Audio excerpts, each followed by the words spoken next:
Magandang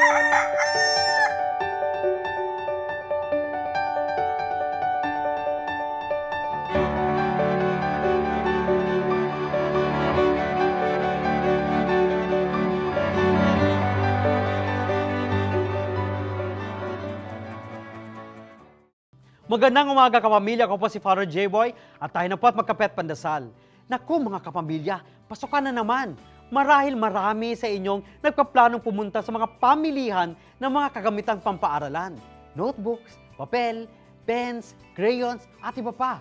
At sa mga estudyante nakikinig, sigurado akong excited na kayong makita ang inyong mga classmates na nagbakasyon sa ibang lugar.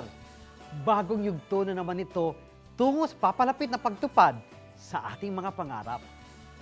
Ngunit mahirap din ang buhay ngayon. Hindi lahat ng gagamitin natin sa paaralan kailangan bago. Kailangan matuto na rin tayong maging praktikal. At alam kong tinuturo na rin sa ating mga paaralan ang halaga ng pagre-recycle.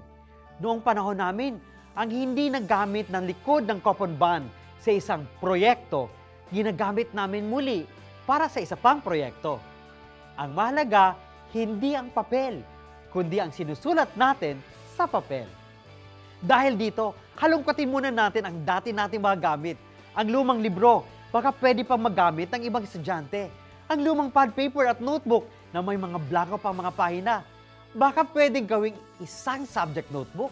Ang lumang bag, baka pwede pang magamitin. O kung meron kang bago, ibigay sa maraming walang malagyan ng kanilang gamit.